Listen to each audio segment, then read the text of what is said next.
Hey guys, J-Man here. Alright, so this is the weekly for fun X-Men talk, which is in addition to my Wednesday X-Men update stuff with the current Dawn of X series.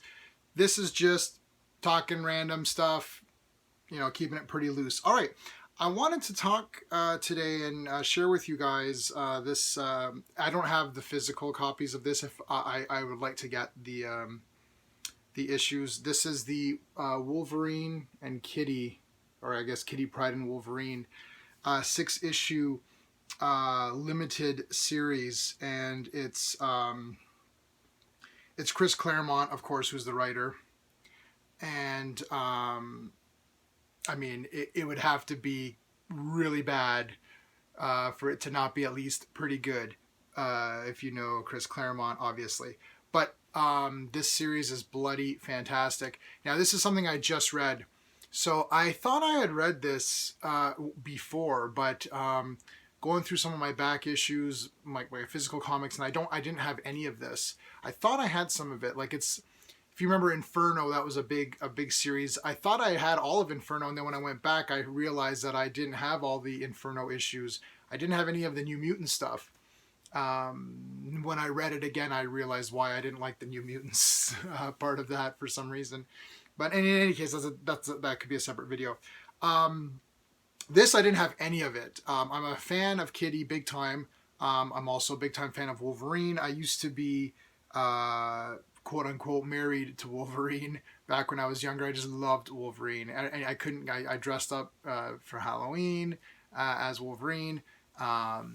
And I just was just dying over him. And then we had a divorce. We went through a bitter divorce where I wasn't as pumped up for him.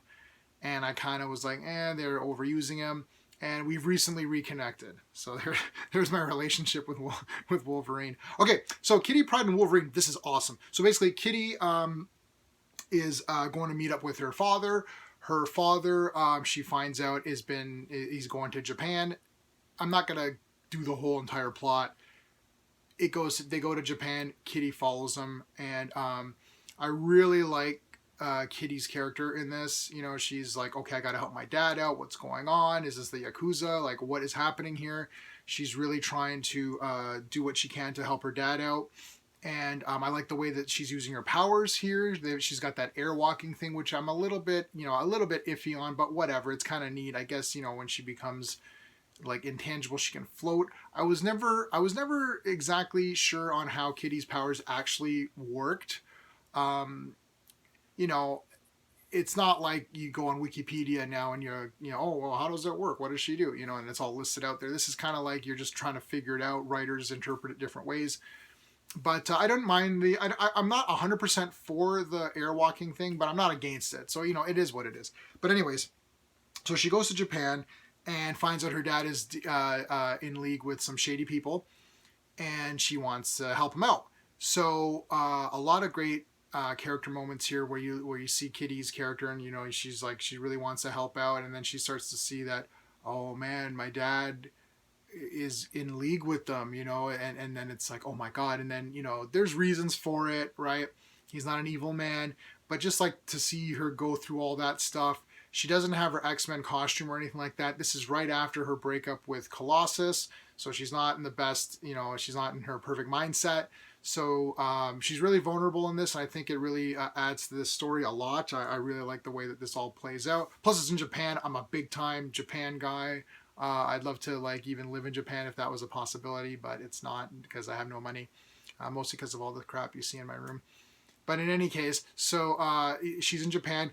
Things go south. Okay, so she doesn't want to tell Professor X because it's like, oh man, I don't want to be calling, Xavier.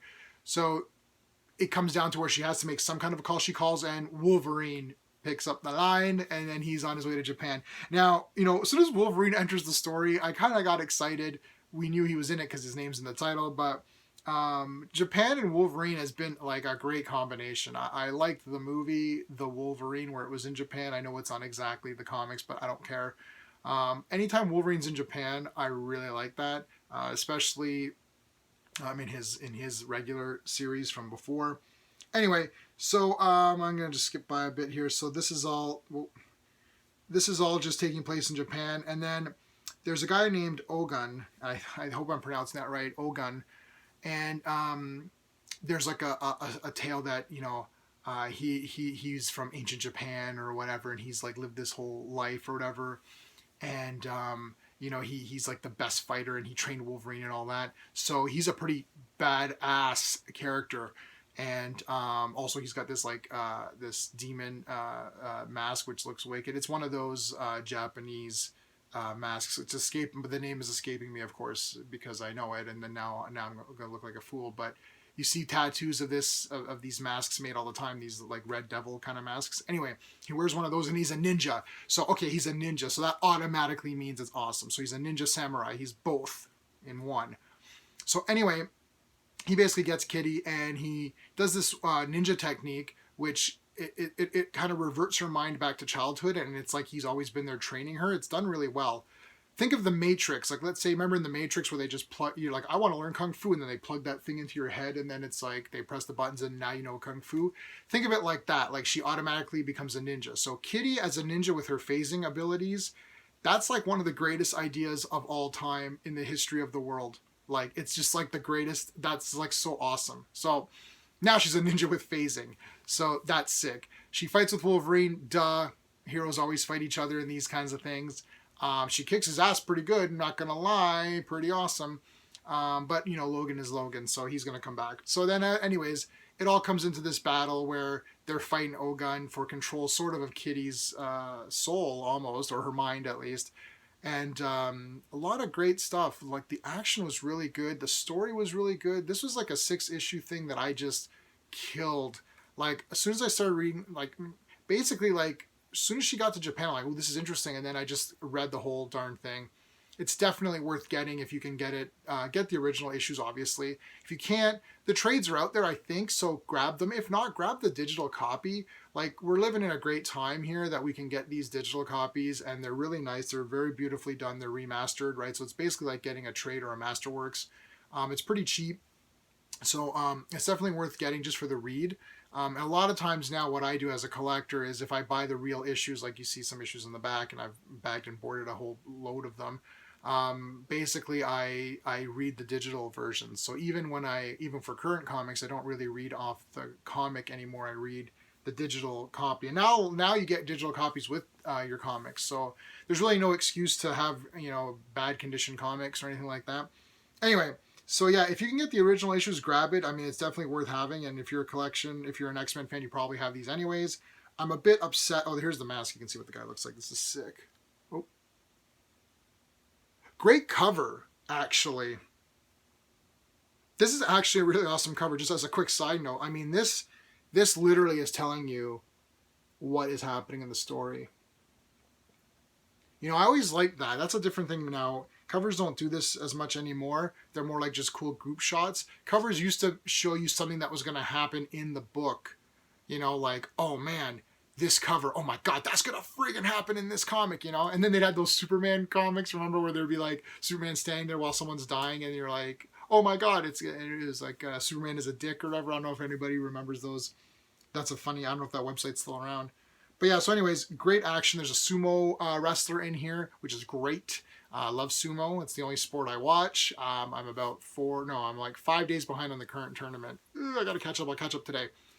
Anyway, so yeah, the sumo guy's in there. It's awesome. So yeah, great story. Wolverine is really awesome in this. Wolverine goes through some emotions as well. He's not just like there to beat people up. He really, because he's fighting his former master.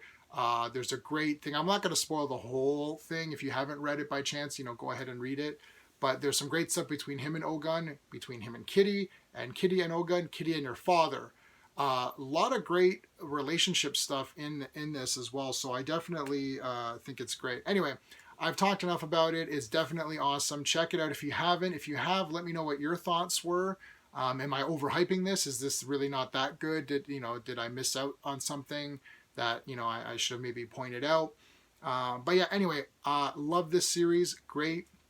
And I think that'll be it for this week. And I'll see you guys on Wednesday for, I don't even know what's coming out anymore. There's just so many comics. I think there's like 2 or 3 coming out next week. X-Men and I think Fallen Angels. So lots of stuff to talk about on Wednesday. But I will see you guys then. Until next time.